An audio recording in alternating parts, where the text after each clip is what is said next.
Hello and welcome to a long overdue episode of Token Gaming's podcast. I'm your host and referee, Zach Pearson, and I have shamelessly seen Avengers 2 times, and I'm not happy with that low number.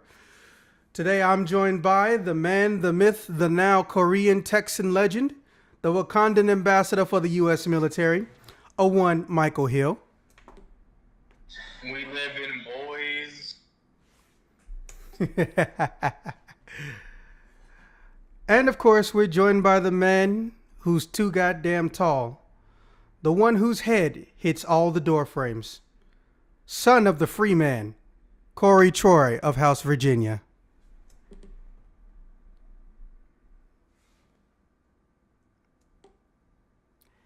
I find it ironic he's having microphone trouble. All right. And today we'll also be joined by the legend of the podcast himself, the master of all whatever the good guy Jedis are called, Officer 9000 plus a friend. Justice doesn't have sick days, but maybe I do. That's actually kind of funny. And of course, the only one to henshin more than a Saiyan, the man, the myth, the beautiful legend, Xeno 120. As far as I'm concerned, that's America's ass. He's been wanting to say that all day, and he has.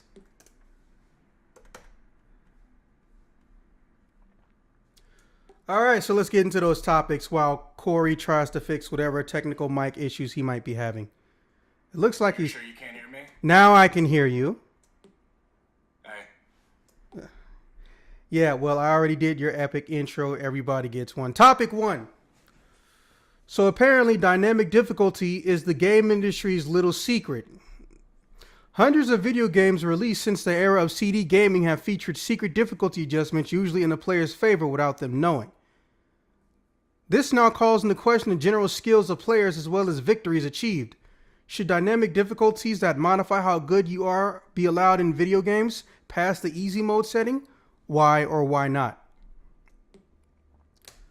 Number 2. Oh, we gonna get into some Avengers shit. We at the end game, boys. Yes, I had to do that pun. I couldn't help it. Now, topic 3. Just looking at the future of our favorite franchises, what do you want to see happen in the sequels to some of your favorite games of those franchises? Personally, for me, I'll be picking Resident Evil 8 or just a future Resident Evil title. So that means don't grab my shit. So if you guys want to call dibs, I suggest you start typing down in the comment section.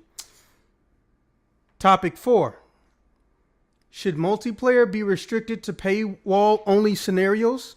By which I mean we're all aware at this point in time that online and offline co-op can be implemented in pretty much any game that features multiplayer aspects. However, in a vast majority, even if it's doable offline or in the same place physically with multiple controllers outside of a fighting game, it's almost always been put behind some form of subscription fee or one-time fee, whether it be Tekken 6 making you pay a second time to gain access to their online service, for example.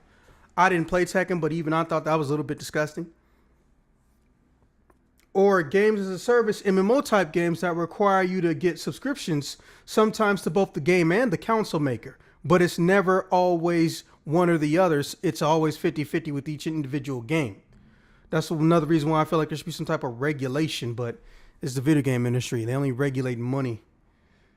Given the fact that the game console producers with their own titles and DLC make hundreds of millions and sometimes billions per year annually, should we even ask consumers have to be changed to a secondary? No, sorry. Should we even ask consumers have to be charged a secondary or sometimes third price just to be able to play with other friends? Or shit that costs be all set on console makers? Or should the costs all be set on console makers? Tongue twister right there. Or do you have a different mindset and opinion on how things should be done as far as managing multiplayer? I'm very interested in hearing people's opinion on that one. That being said, I leave the floor open to our Wakandan ambassador. So topic 1, game difficulty fluctuations can be kind of good and bad. So it's like kind of weird how I feel about it. Because when I play any of the Xenoblade games, I feel like how their stages are set up where you can be at level 10, but there's the level 80 field boss just right around the corner from the base area. I find that bullshit, so that's why setting up difficulties for that makes it easy, while other games that are meant to be hard and are presented like hard, like the Binding of Isaac, Enter the Gungeon, Cuphead, and other games like that, where what you have seen is what you will get towards the game shouldn't really need that. I really stand by the saying of get good, because nowhere in the past does Crash Bandicoot ever have some mid-level adjustment, or even with like Sly Cooper, hell, even with the Kingdom Hearts games, you can go from easy mode to critical mode only at your save file. And even with the 2.5 remake, they can even have it set to a level 1 difficulty, where your health and your mana won't go past like a level 1 strat, but you will still level up. Hey, Hill, I got some bad news for you, man. What's up? With the exception of Kingdom Hearts, every game you just mentioned has dynamic difficulty adjustment. In fact, Crash Bandicoot was one of the first games to make it popular. I've just never noticed that because I haven't been that bad at games where I have to stop, adjust it, beat the level, and then move it back up and down. Only with Xenoblade, because their fucking level design is just ash to me. Just having me being at level the 30, but then have the level 80 character come out of nowhere with the RKO. It's pissing me off sometimes. Yeah, Xenoblade, they're trying to channel Monster Hunter so bad, but they fuck up some of the basics.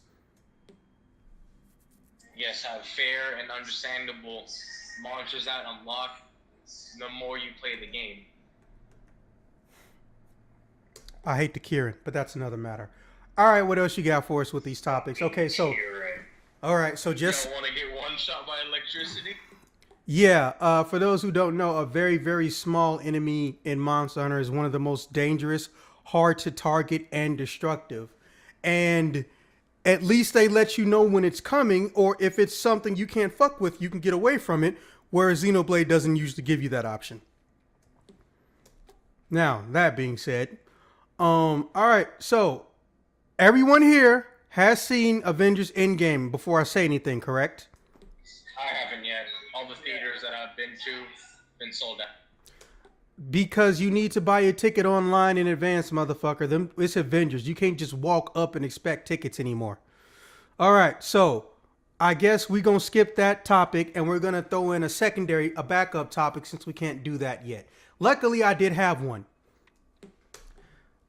Alternate topic 2, EX. I don't know why there's an EX. Shut up. Every so often in the video game development sphere, and if someone wants to type this out, feel free. Every so often in the video game development world, there is a game designer or director who unfortunately has very immature, petty, or sensitive mindset that occasionally attacks his own, consumers, or blatantly tries to manipulate situations in his favor after they do something they really shouldn't. One in particular comes to mind of recent by the name of Randy Pitchford. Randy Pitchford has a long outstanding history of being accused of many, many things, especially involving things that have come out of his mouth. Most of them are true, and I'm not saying that because I have some issues with him. I've never met the dude, but to be fair, if he pissed me off, he'd probably only do it online because he ain't gonna fuck with me in real life. But at the same time, I'm not going to look to fight that man. In fact, I wish he would change how he works and acted so, his company and by extension, him himself can look better. But we get these people who do and say radically aggressive and negative statements. Now, don't get me wrong. I am in a country where we have the First Amendment right to free speech, and I understand that it is their right to do so.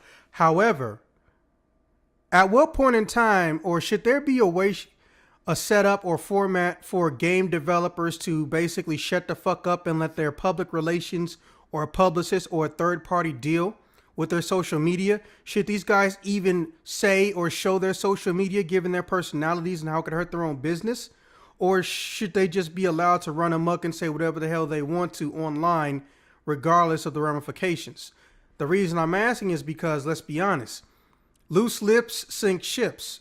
So if someone tells you, and a lot of people behind that person tell you, I don't want to buy your game because of the way you treated me and talked to me, you know, should we consider getting those types of people publicists, or should we just let them all crash and burn?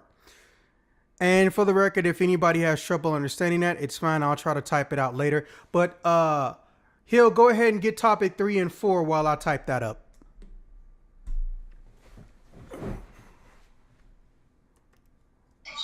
All right, so two games come to mind that I really doubt anybody else has really thought of. Splatoon 3, and then another Digimon World game. Holy shit, I feel old. So it's Splatoon 3. I'm not sure how you could add, I don't know. For Splatoon 3, for storyline, because they always go story, buying items, and then the online aspects. So for the story, just have it like Octolings are more emerging now. I don't have to put that stupid ass fucking subway shit the next time the Splatoon game comes out, because that shit was annoying.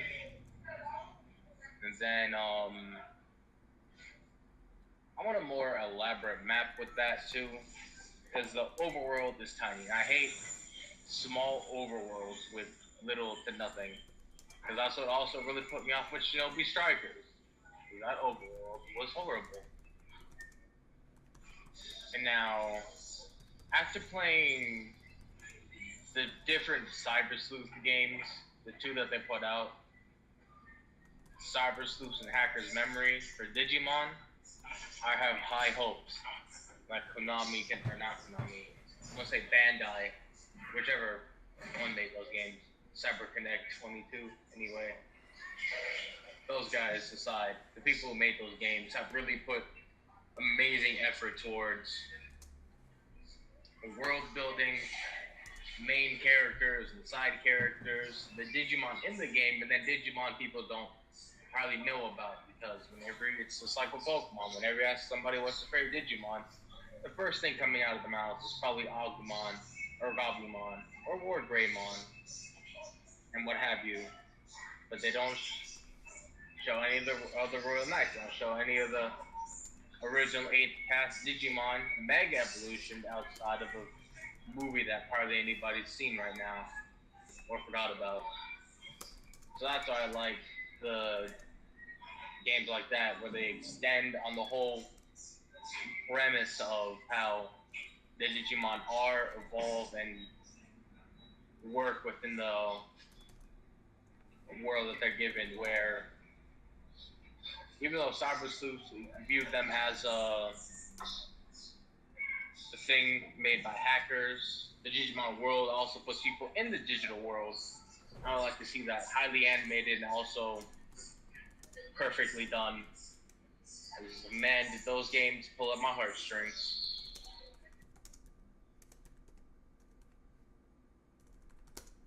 And then 4 with the MMO stuff, I really don't like how we got to pay for a lot of stuff, because when, even though some games are free to play, you can obviously tell that there are certain parts of the game where I would need to put money towards to get a really good experience. Because I'm not gonna lie, I did play Wizard 101 and Pyro 101.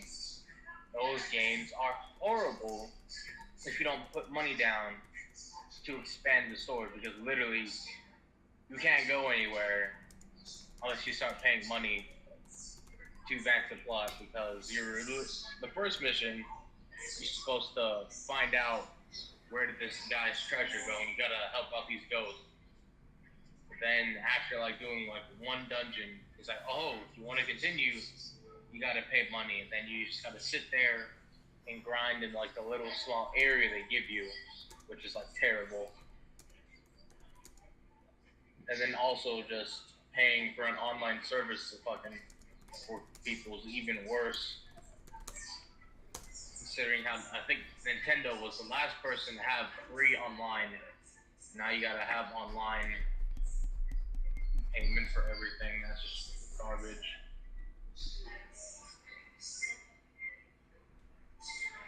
And firstly, to change this, if you're gonna make me pay for online, at least give the game at least a reasonable up price to say, hey, instead of making you pay $60 for the game, we're paying you $7, $70, because it's like, hey, not only are you getting a game, but you're also getting this experience. That would make more sense to me if you're trying to upsell something like this, where I have to get all this extra shit. At least make the price at least a bit more, so it's reasonable to get, so I don't have to pay anything too extra later on.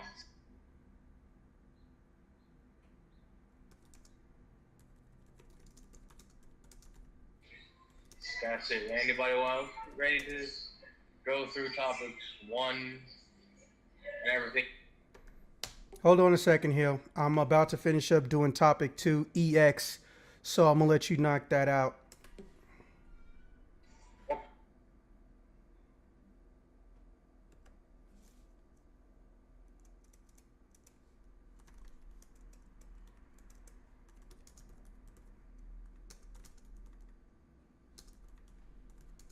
Also, to really bring out how I feel about Digimon sequels, do not make another fucking Digimon fighting game. Those games are terrible. Please don't do it. Which is ironic because Namco Bandai is really good at making fighting games. Okay, so there's topic 2 EX, and I'm going to read it because, it's a little bit more together. Every so often, game developers and designers occasionally have rude and vulgar employees or company owners who purposely offend their own consumers, even for questions that are neutral or generally meant to not be offensive. Should big companies bar their high-end or social media obsessed employees, have them sign on NDAs at all times for their titles, and let public relation professionals answer any and all things? Or should fans find out if these people are worth their money by looking into them online to see and learn if the game may be shady or there may be some underhanded things within it, if not the people who are working on it? I'm gonna find out who you truly are, because I'm tired of dealing with the dial tones or some pre-cookie cut answer to my complaints, because the guy who made Nier Automata is a pretty cool guy, because he's like actually with everything that the fandom has looked forward to. Like, he has his helmet on all the time. I think there was a post that he wanted to see all of the fan art that people have done with 2B. And then I can't think, because I remember just seeing the post about it where they translated his page. It also likes me to get to know what kind of person they have in the mind. While if you have like just some public relations person taking the heat for you, and then while you really just hate that, it's like, oh, we're just gonna cover it up. That just makes me feel just like jaded, and like how you just trying to play me for my money because you made a bad game I want to tell you about. Just maybe light criticism, like you should have never mapped Star Fox Zero to that fucking gamepad, you sick fuck. And then I get some, oh, we understand, we'll do something about it later.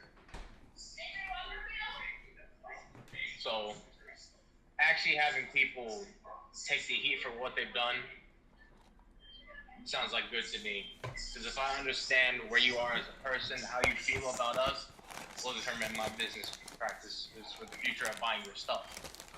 Because if I know how real you are, it will determine how real I am about putting my money towards the things.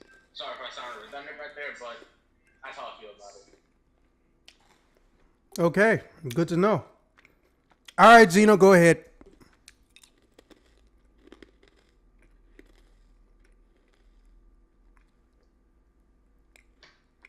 already. Hold on. Wait, Hill, did you talk about multiplayer yet? I did.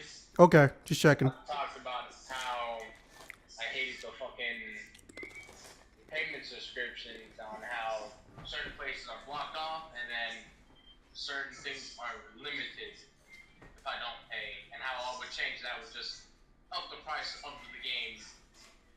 Because if you're trying to really upsell everything that this experience has to offer, that you are justifying me paying for this, at least make the game cost more.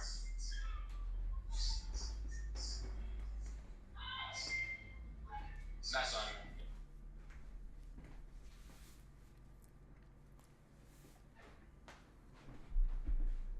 Zeno. Oh, okay. For the first topic, the dynamic difficulty, that kind of reminds me of like the algorithm in Tetris, where if you use a certain amount of blocks, it gives you less of those blocks, like depending on how to utilize them. So it just seems like that in reverse. But I think anything, maybe like say for instance, like if there's like an easy mode, a normal mode, hard, and then like an extra hard mode, I think normal could possibly have like I think normal could like have the modifier as far as making the game a little easier, and it'd be okay, like depending on how it's utilized. But anything above that, I feel like hard, and anything above is just like you're good or you're not. That's just my opinion.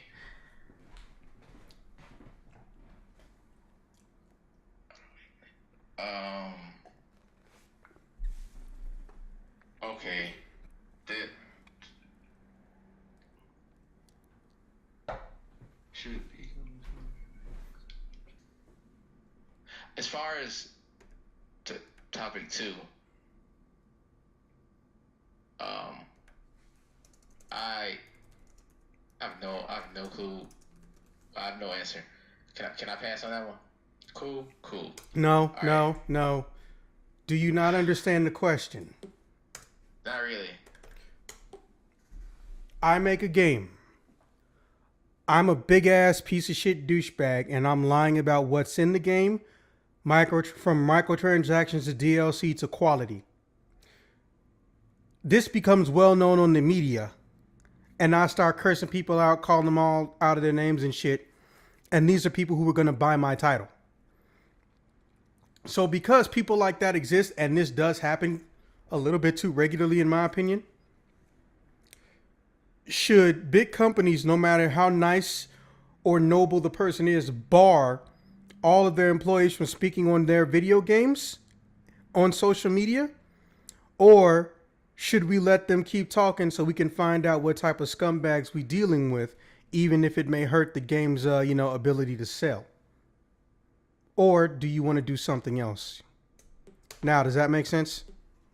Oh, okay, yeah. To be fair, I'm editing as I go. But okay, if I were to put myself in that situation, I wouldn't want them to talk about it based on the fact that we have to sell games. I mean, business before anything else, right?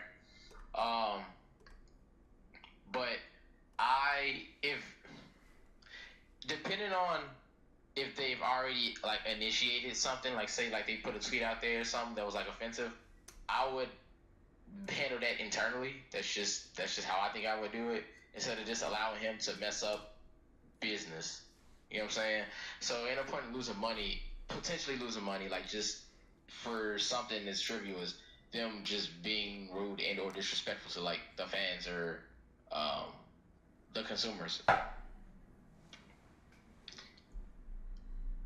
As far as my favorite video game franchises, I don't know. I want them to make another Rayman game because I like Rayman. I'm not gonna lie. I kind of want a 3D one, but I feel like with as much time has passed, they might be able to make a pretty solid one. But who knows? No, it's what do you want that new game to have in it? See, Rayman 2 is like my top 5 favorite games, so I want it to be like that, but like just with new generation like graphics and engines and stuff. I also see. I'm more of a single player kind of guy, so I want solid stories, not just everything Kingdom Hearts. I'm sorry. Like I like the game, but like series, but their storytelling is trash. Like it's really irritating. So I also want them to just make better stories. So when I play single player, I can actually enjoy it. I mean that goes with just like Kingdom Hearts. That's just off the top. Halo, um, because like it was a solid story, like Halo 3, Halo 1, 2, but then like Reach was solid. ODST, I don't know, I kind of like those, but like five, they could have not made like that story was like they backpedal. So I wouldn't want them to do anything. I would want them to change like the way they're doing the storytelling up. Um, but yeah, that would be my personal suggestions for the games.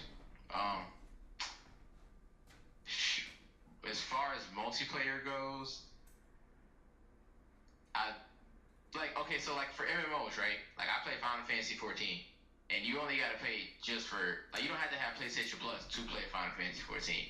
I think it should be just like that. So if you're gonna play MMO, depending on like the company or like how they're going about doing the service and stuff, you should just pay for one and not both. Because I should be able to play MMO on my console without needing to play like have the the premium membership or whatever. That's just from my experience because I'm not really in MMOs like that. Like most of them are like on a computer, so yeah. But yeah, it shouldn't be hidden behind like two paywalls instead of just one. And then as far as offline versus online,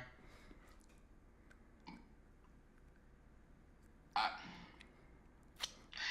mean it's multiplayer, right? So I think it should be like as long as you have like PlayStation Plus or something, sure to play online. I mean, I don't really understand. Like, is that what you're asking? Like, as far as should like, I don't understand like that part because if you're playing for online, it's just online. What's the difference? I would just like to point out that these questions have existed for a bare minimum of 4 days, and I'm just not hearing about this. That being said, the question is very, very simple. We have multiplayer, and it can be offline and online. There's also multiple ways that multiplayer is put into games. One of the most common, unfortunately, is via a fucking paywall. Should we even pay for a paywall for a multiplayer game, or should they have a system set up where they either A, we pay one time to gain access to that multiplayer mode, or B, we pay a concurrent fee because nobody likes the idea of having a 50-50 random chance of playing a primarily co-op game and being charged multiple fees to play that game in multiplayer, or period. Oh, okay, okay, yeah, yeah. It should just be as long as you have if you're already playing for a multiplayer like the premium service, then you should be. That's my opinion. There you go. You should be what? If you're already paying for like say a premium service, like if you were playing on a console and you already have the premium service, you're already playing to pay online. You should not have to pay again. I agree. Now, who do you think should eat the cost? Should it be the developer who's getting barrels of money?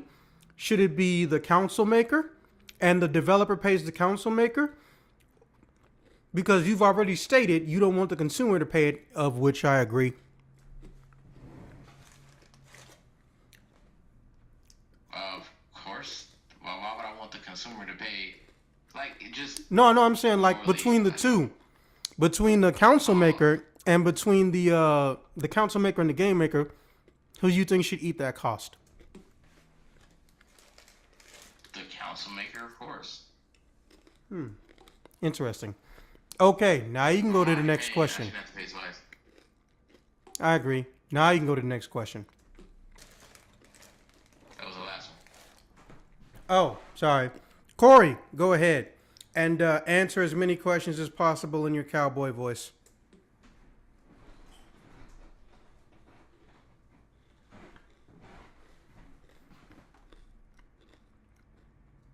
How much y'all want to bet he's still having mic trouble or fell asleep?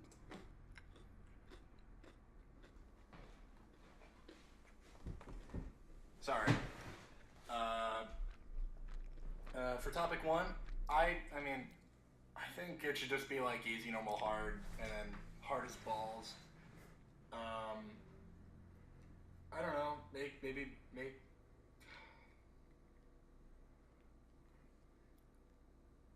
I don't know. Maybe make dynamic difficulty its own setting. I guess. I don't know. That's actually pretty smart. Yeah. What? That's hard. No, I'm saying that's really smart, actually. Give us the ability to turn it on and off. Yeah. I mean, yeah, exactly. Topic 2. Oh, right, that's in the other. Topic 2 EX. Yeah, EX. Shit.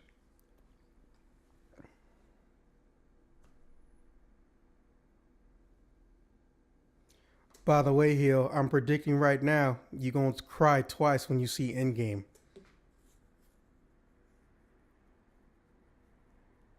Why gotta be twice? Why can't one tear just be enough? Because Thanos wills it so. Reality can be whatever I want it to be. Not if you ain't got the reality gym, bitch. For topic 2, I don't really think that like the CEO or whatever the big heads like Randy Pitchford shouldn't really say things about their games maybe on I like how you mentioned him because that's exactly who this topic was based off of. I think you were talking about it before. Yeah, like I really wasn't sure, but I guess since everybody ain't seen Avengers, gotta have that backup. Yeah. I mean, it kind of reminds me of, I mean, to some degree, it reminds me back of, what was it, No Man's Sky? When, he shut down his Twitter and everything. I don't know, for some reason it kind of reminds me of that. But, I mean, he shouldn't, this was about the lie thing, right? When he was talking about, like, it's not microtransactions, it's DLC. But basically, it's the same fucking thing. It's DLC. If I have to pay for something outside of the base game, it's considered a microtransaction. When it's already built into the game. Yeah. I mean, if it comes to like that, maybe after the game comes out, but he doesn't know what he's talking about when he says that. Yeah, he literally lied on stage at a presentation, got opening applause, and the first thing we find out is that he fucking lied. Then he keeps trying to say, well, I mean, why you guys all coming at me like that? I'm like, dude, you fucking lied. No one's coming at you. People are just telling you, okay, well, if you're not going to change this and you're going to be a dick about it, I'm not going to give you my money. Yeah, no, he was in the wrong. Honestly, if you're going to, I don't think they should be talking about, like, I don't know, they should just be knowing what they're talking about before they say something. Like, maybe have someone proofread it. So you prefer that everything they say be filtered through public relations. Not a bad idea. Mayhaps. Jesus. Okay, topic 3. I want to see Dragon's Dogma. Hey. Cowboy voice. Sorry. I'd like to see Dragon's Dogma 2. I think that'd be really fucking cool. I really love the first one. I know Hideaki had the choice of making this Devil May Cry 5 and Dragon's Dogma 2, and he went with Devil May Cry 5. But I want to see Dragon's Dogma 2 in the future, maybe with more class, maybe like a spearman or something. That'd be really fucking cool. I don't know. Maybe bigger monsters to climb. Maybe expand upon the climbing. Maybe you can make it better. What else? I can't really think of any other games that I want to have a sequel. That I haven't already gotten one in this generation. Fair enough. Yeah. Oh, and then topic 4. Multiplayer should never be locked behind a paywall. That's really stupid. Have you heard of my good friend? And by good friend, I don't mean good friend. The last Tekken game before 7, Tekken 6. They made motherfuckers pay to get access to the online mode after they bought the fucking game. Was that Tag Tournament 2? No, that was Tekken 6. Might have been Tag Tournament 2 too. That was the one that came out before Tekken 7. Tekken 6 came out like way before. Well, then it might have been Tag Tournament. I don't follow Tekken. I just remember hearing that, finding out it was real, and thinking, "What the fuck?" I did not know about that. Like, what was like, buy the online pass and you can play multiplayer today. Yeah, that bullshit. That's so lame. That reminds me back in the day with like EA when they would like charge you, like you would have to get the little paper when you buy a new copy of like Dead Space or something, or any of their games like Skate 2. To play online, you would need like their code for some stupid reason, and it doesn't make any sense. But I think you have to buy it again or something through like other means, or you have to like contact EA for another one. I think it's the stupidest thing. I think for like MMOs, like I thought back in the day you had to pay for PlayStation Plus and also for the subscription fee for like Final Fantasy 14. Now I'm learning that you just have to pay for one of those, which was going to be my point, that you shouldn't have to pay for both. But if anyone has to pay for like the servers and everything, it should probably be the console maker. Because if I'm paying them to access the servers, it should be on them. If I'm paying for the game and they're not the ones providing the servers, then it's on the company that made the game itself. It's totally on like Sony and Microsoft to provide the servers, which is why we pay them. So it should be on them.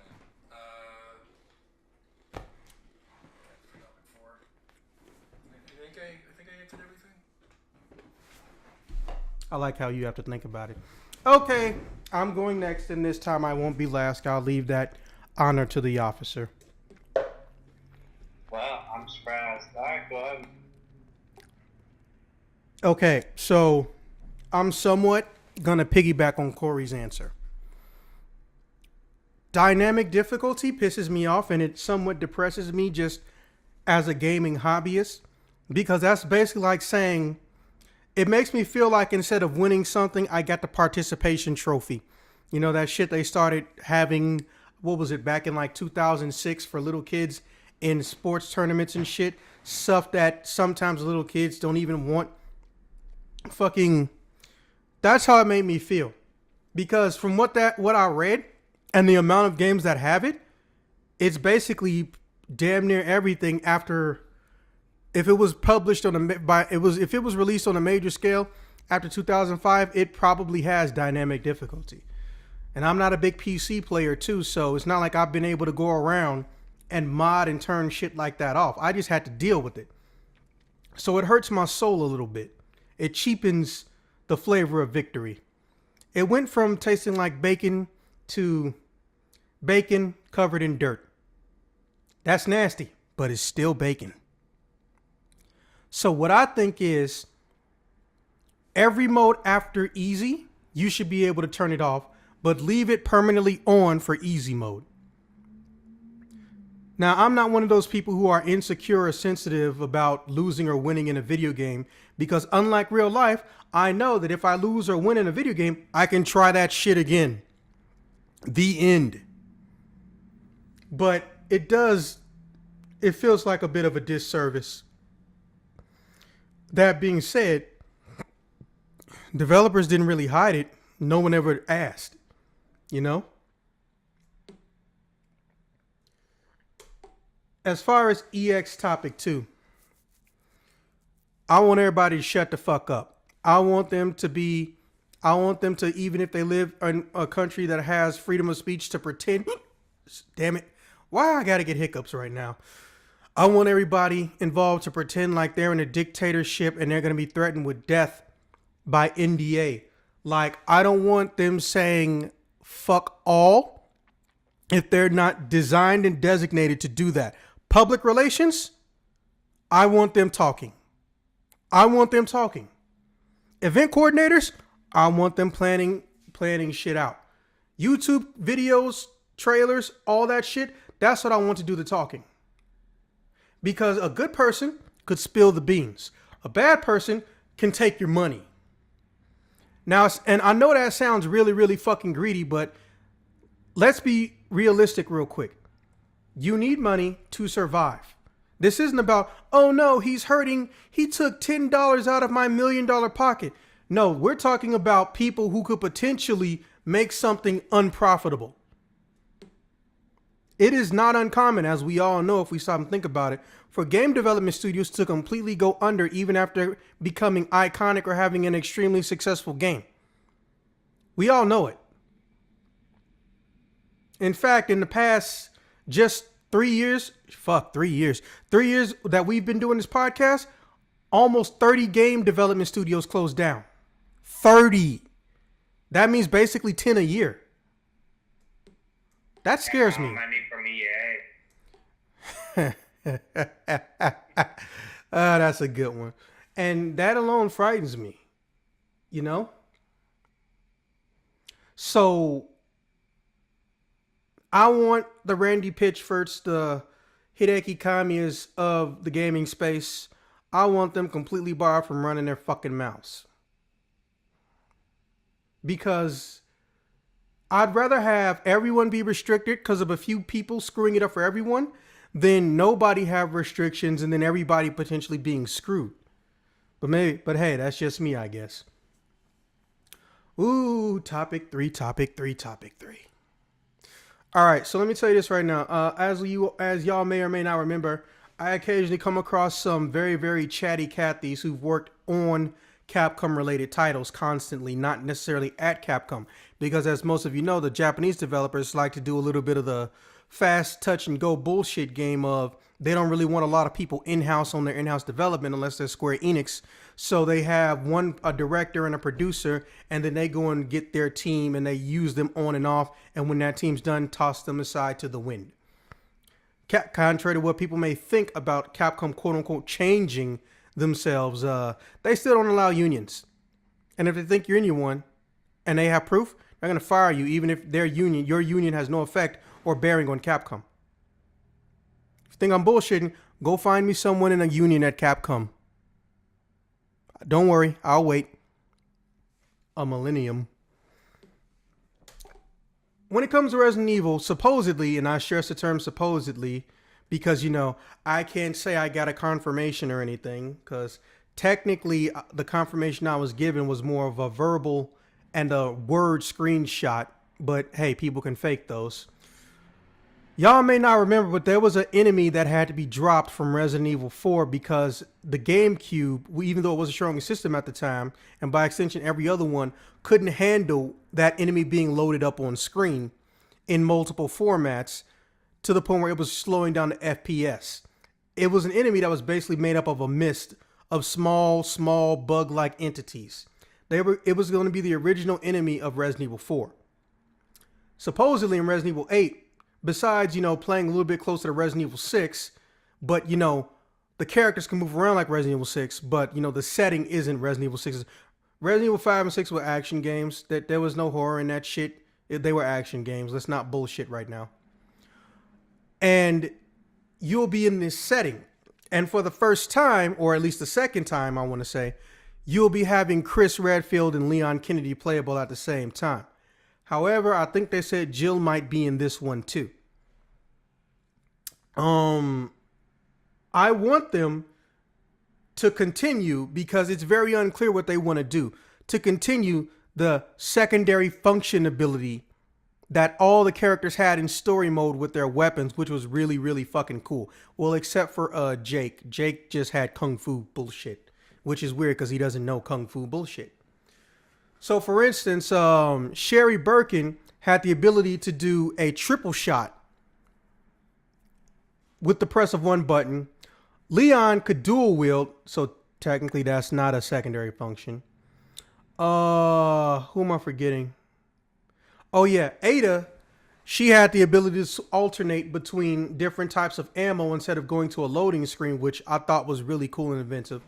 And they were considered secondary functions. However, when you get to Resident Evil Revelations 2, which came out after that, you get to Resident Evil 7, which also came out after 6, it completely vanished and disappeared. So I really just want a return of that old function. Also, if I'm aiming down a wall and I'm a hallway and I'm walking slow, I want to be able to move to the wall and just seamlessly transition into leaning against it. Like, I really think that would be fucking cool. That's a cool idea. Yeah, because first off, what if I hear some noise around the corner? And if it's someone around the corner? Normally what happens is you have to pray that they're facing the opposite direction of you coming around the corner, and then rotate your camera directly in their face and go up right next to them. That's not realistic for anybody who moves around like a human being. It's more realistic to hear the noise, keep the gun pointed, then when you get near the edge of the corner, you slowly look around that corner to see if shit about to pop off. And then you lean back and make your decision of what you want to do. Another thing I also want to have them add is I want co-op techniques to kick in without you having to do it by extremely situational circumstances. Now, throughout the Resident Evil franchise, as of game number 2, what they started doing was, no, not game number 2, I'm sorry, game number 5. What they started doing was, if somebody near you staggers an enemy or hits an enemy when they're staggered, you can come in and do a follow-up technique. But the follow-up technique is always something your character as a human would be able to do naturally, right? But they just can't until someone else already hit the enemy. Fuck that.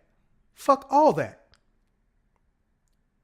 I want the ability to have a staggered enemy and both of us simultaneously be able to hit the enemy to do something close to a guaranteed kill or take about half that enemy's HP bar down.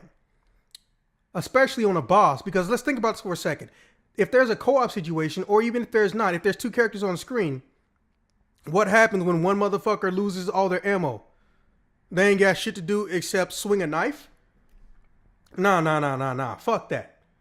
We already got people getting stabbed with the knife end of a bayonet and getting hit with the butt of a gun in Resident Evil 6. Let's somewhat add on to that. If they stagger the enemy and I'm low on bullets, okay, let's do our double team attack. And know what, they can even call it that. Double team attack. Also, I want Jill and Leon to fall in love. Fuck you, I'm allowed to dream. Now, as far as other games, can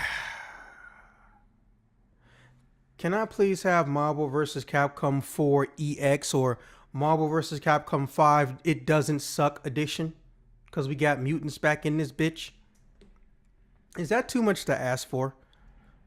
All the cards are on the table. All the cards are on the table.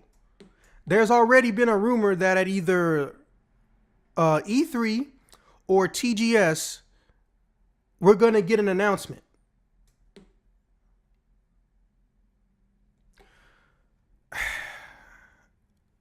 A man can dream, can't he? All right, topic 4. Look,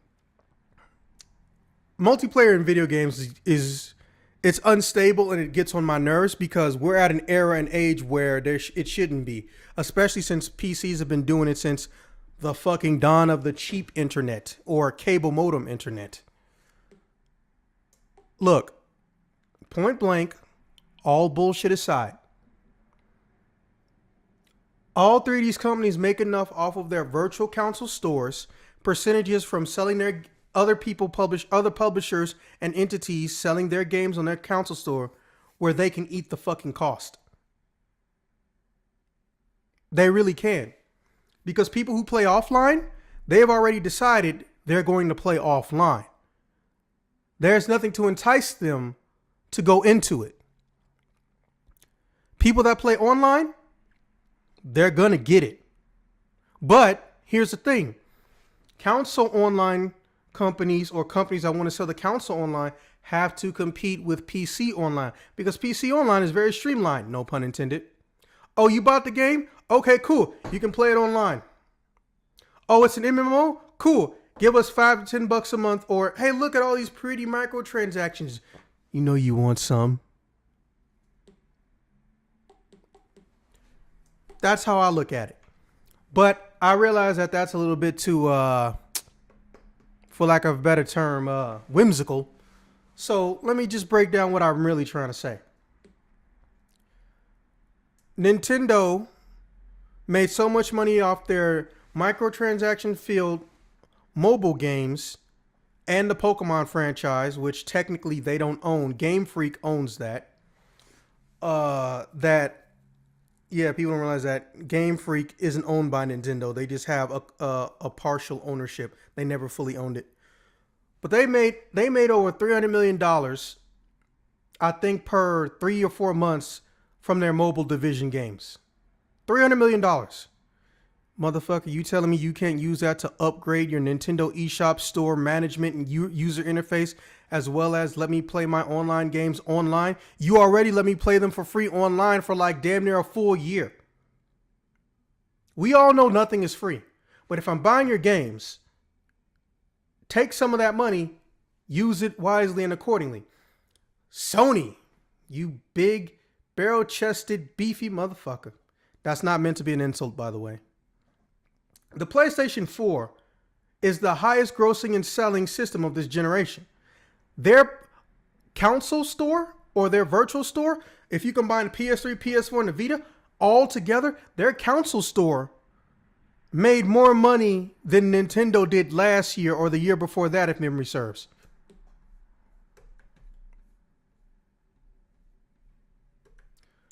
So, the way I look at it, they really don't need to charge a monthly fee. They can tell the developers, and this is specifically for Sony, tell the developers, hey, look, if you pay for our servers, then we'll let your game ride on this bitch for free. But if you not, you're going to pay to get everything set up. We're going to help out at the bare minimum level, tell you what you need and what's got to be done. And that's going to be it. The choice is yours. And as far as Microsoft, look, Microsoft, you're a $1 billion company that's never not going to be a $1 billion company unless computers somehow become outdated, which ain't going to happen. Computers are not going to become outdated in the next 30 years. Or probably 100,000. So believe me when I say, you have enough money to have one subscription format. That doesn't need to be an Xbox Gold, Silver, and Platinum. Actually, is there a Silver, Gold, and Platinum, or is it just Silver and Gold? I thought they got rid of Silver.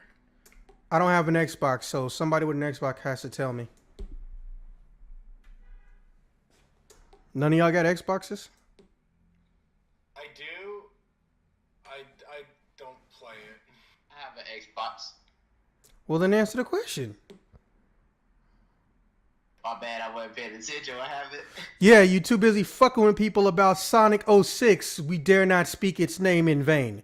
Anyways, Xbox online subscription. Is it Silver, Gold, and Platinum, or is it just Silver and Gold?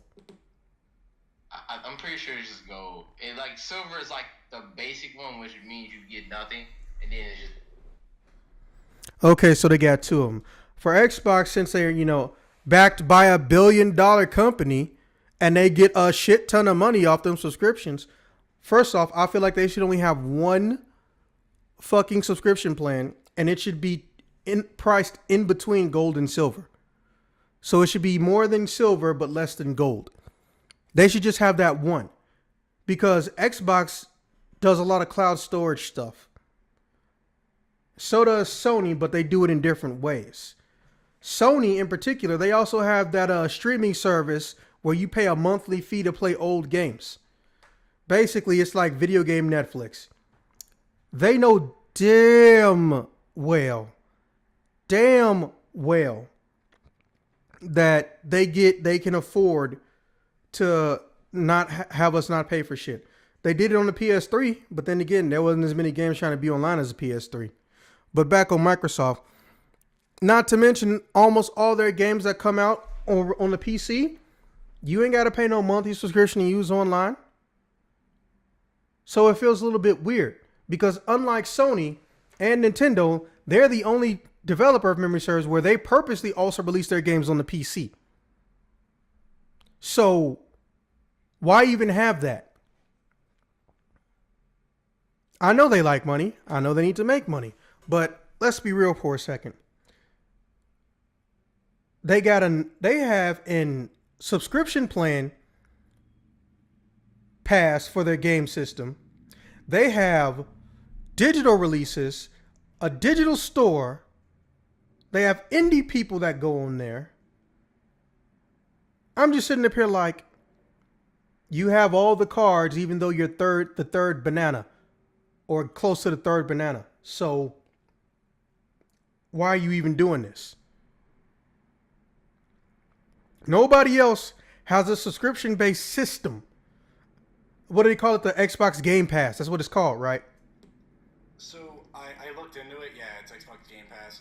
Silver isn't really a thing anymore. It's just, it used to be a free thing, and it would just come with a few like features. Xbox Live Gold is just what it is now.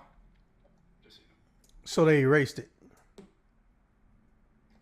pretty much. Well, that further proves my point. Like, why even have all these different options for shit if you're not going to let people get on them like they do on the PC? You keep saying they want to be synonymous with the PC. They want to make sure their shit runs and as well and on one end as it does on the other. Okay. Well, if I don't have to pay to play online in the PC, why am I paying to play it on the fucking console? When you keep making this much stupid money. They can afford it, or they can do like I said with Sony. They could tell the independent developers, hey, are you going to pay for your own server shit? No? Okay. Well, you better get a subscription plan or you better not fuck with this. It's very, very simple shit. I feel like, and also to somewhat piggyback on what Holland said, no matter what method might work best for each company, if we going online, we shouldn't be paying twice. We shouldn't be paying twice.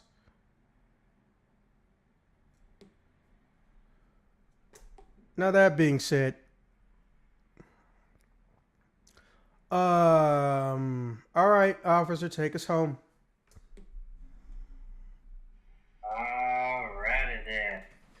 So regarding the whole dynamic difficulty thing, there is actually a couple ways it goes that I actually pretty strongly approve of, such as God Hand, a game where the better you do in the game, the harder it gets to fight all the enemies and the like.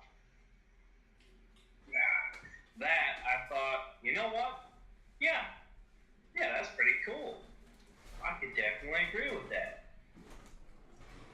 But as for the more negative aspects of dynamic difficulty, where the game gets easier in response to how it grades your performance, well, outside of easy mode, that should be an option you can flip on or off. I'm sure most just turn it off, but whatever.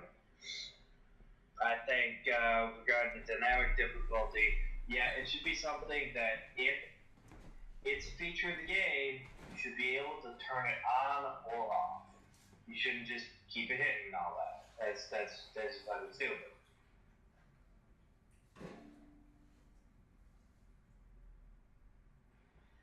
Okay, so apologies, sir. Topic 2. Yeah, as much as I want to be in the same boat as Zach's here with all of them should just shut the fuck up, I think if you've got someone who, isn't a fucking idiot, I say let them be allowed to speak about the game. If they're not going to be a fucking idiot about it and won't, give us all these false hopes, as now Bethesda comes to mind. God, fucking stupid shit from.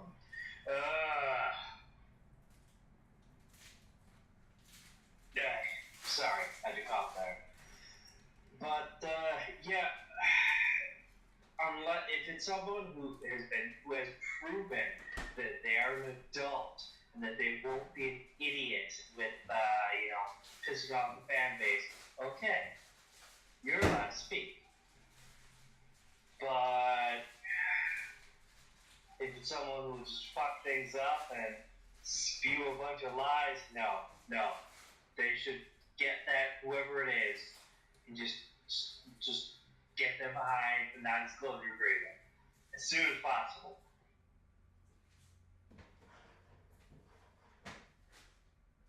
Okay. Next up, we got topic 3. Before I get started on that, I'm gonna say, Hill, you mentioned favorite Digimon you like. Yes, I did. Yeah, for me, it's a tie between Slatemon and Jessmon. But Seraphimon's a pretty close second. And you have your take. I'm a very long term Digimon fan here. Been watching since way back in the day. Or One Road. Since the very beginning. But best season, same. Okay, so as for the actual top 3 of video game sequels, I'm gonna go with the Tales series. I rather liked what they did with Tales of Berseria, combat-wise. The way they set up that fighting was just, oof. At least I thought it was really freaking good. But then I look at the game that came before Tales of Berseria. Zestria, or as I somewhat not affectionately, jokingly call Zesty Ranch. Man, that game had so many problems. And more than just the story that people had an issue with, the combat was just, that shit just did not feel like a proper Tales game. So long as they don't repeat the mistakes they made in that, I'll be good with where they go franchise next. I kind of liked, early on with Tales of Zillia. Zillia, that had a pretty fun system where you could team up with 2 allies. And I thought, that was a pretty cool thing. Made it so that 4 players was a bit more difficult, but But yeah, basically, Tales series do stuff more like Zillia and Zillia 1 and Berseria for your next game. And story-wise, I'm looking for whatever. Do it. It could be fun. Alright, so now, topic 4. Oh, man. Well, as far as I see it, if you got a multiplayer game,